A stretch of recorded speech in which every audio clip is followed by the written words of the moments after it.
Hello and welcome to Bentley Tech EDU. I'm James Bentley and I'm here to help you to make the very best Photoshop projects that you can imagine. How do you set up your workspace so that it's effective and good for you?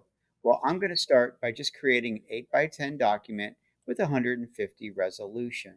As you can see here, I have a blank document with a lot of windows that are kind of cluttering my workspace. I'm feeling a little bit annoyed. Let's make it look good.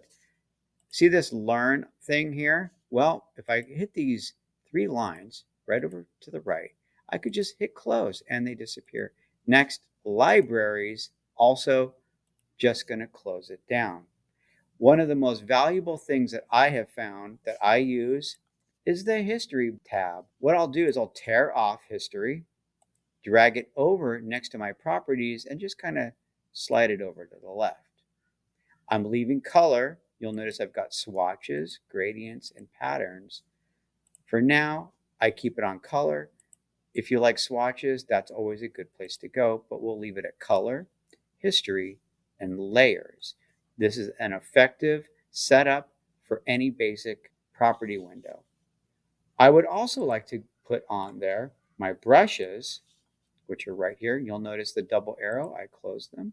You can see I've got brushes and brush settings, and I can close those. I like to make sure I have character.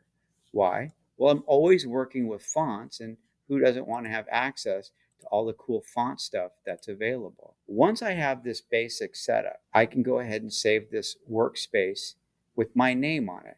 You could add anything else that's in here, depending upon what it is you're doing in Photoshop. Like if you know you're going to be working with paths and vectors, activate the path preset. But for right now, let's just stick with color, history, layers, brushes, and of course, my character window.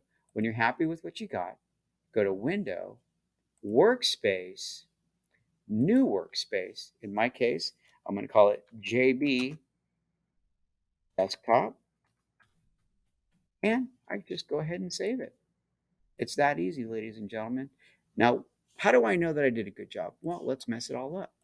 I'm going to take this, I'm going to put it over here, and oh no, I closed my entire tab group. Ah, everything's a mess. Or even worse still, I don't know where anything is. Here, let's even take my toolbar. Well, I got a quick fix for you. Just go Window, Workspace, reset the JB Desktop, and just like that, it's back to normal. I recommend this basic setup for most kids, most adults. You can adjust it, fine tune it for however you feel is the best. Each person is unique. Each person has different needs. You do whatever you think is best for you and your Photoshop desktop. That's it from me, James Bentley, Bentley Tech EDU. Have a great day.